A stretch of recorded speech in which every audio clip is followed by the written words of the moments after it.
sedih loh, nilai ulanganku mosok nilainya jelek semua. Gimana? Nah kan pertanyaannya tuh banyaknya yang salah itu di tempatku. Yang pertanyaannya menurut anda bagaimana peran pemuda di era globalisasi ini. Lah kan aku juga jawab menurut saya. Jadi menurut saya peran pemuda di era globalisasi ini cukup baik, cuma gitu tok salah.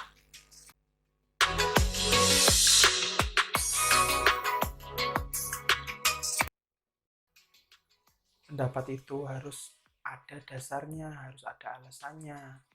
Nah, dasar yang untuk bisa membenarkan itu paling enggak ada 4 dasarnya.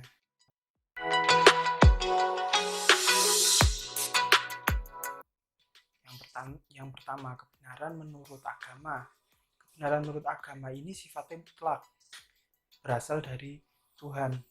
Kemudian kebenaran ini biasanya menggunakan dasar, kalau dalam Islam ya, menggunakan dasar Al-Quran atau hadis.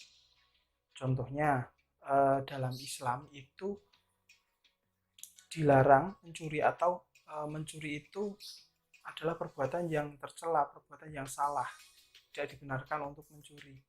Nah, itu dasarnya ada dalam Quran surat Al-Maidah ayat 38 sampai 39. Di situ dijelaskan sanksinya bagi para pencuri itu apa. Kemudian yang kedua yaitu ada kebenaran berdasarkan ilmu pengetahuan. Kebenaran berdasarkan ilmu pengetahuan di sini misalnya nih, air itu mendidih pada suhu 100 derajat Celcius. Akan dikatakan benar ketika itu bisa dibuktikan. Gimana cara membuktikannya? Diukur menggunakan termometer. Ketika air mendidih, oh ternyata benar air mendidih itu pada suhu 100 derajat Celcius. Itu kebenaran menurut ilmu pengetahuan. Kebenaran menurut ilmu pengetahuan ini dikatakan sebagai kebenaran yang bersifat empiris. Tuh, kemudian yang ketiga itu ada kebenaran menurut budaya. Karena kita tinggalnya itu di Indonesia yang terdiri dari berbagai macam suku, yang masing-masing sukunya itu memiliki budaya yang berbeda-beda, maka kita tidak bisa lepas dari budaya itu tadi. Jadi bisa jadi orang beralasan, oh menurut di tempat saya itu seperti ini. Nah, yang dimaksud di tempat saya seperti ini, budaya yang ada di tempat saya itu seperti ini. Contohnya kita lihat orang Barat.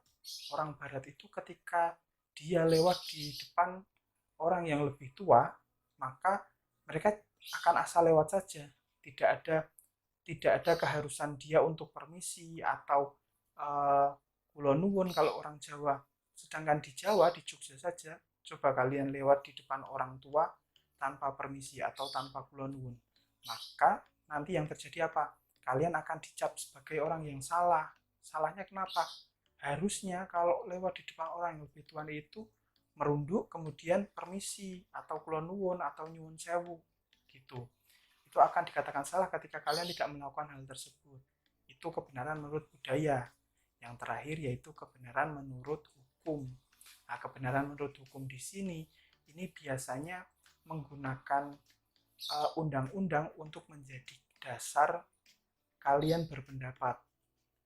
Misalnya tadi perbuatan mencuri, atau misalnya gini, kalian tinggal lama di Belanda, kemudian kalian ke Indonesia, kalian berkendara itu di sisi kanan karena kalian sudah terbiasa di Belanda itu berkendara itu di sisi kanan, kemudian kalian lakukan itu di Indonesia, kalian berkendara di sisi kanan, kemudian kalian diberhentikan oleh polisi.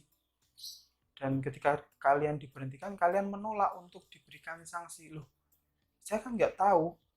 Ya, itu namanya hukum. Tahu tidak tahu, mau tidak mau, kalian harus menaatinya. Itu namanya hukum. Hukum itu sifatnya memaksa. Kalian akan dianggap salah. Kenapa? Karena melanggar aturannya, melanggar undang-undangnya yang ada. Seperti itu. Jadi ketika kamu berpendapat itu harus pakai dasar, nggak boleh asal-asalan, nggak boleh ya pendapatku seperti itu, nggak boleh dong disalahkan, ya nggak bisa. Kalau pendapatmu nggak ada dasarnya ya itu namanya omong kosong tuh.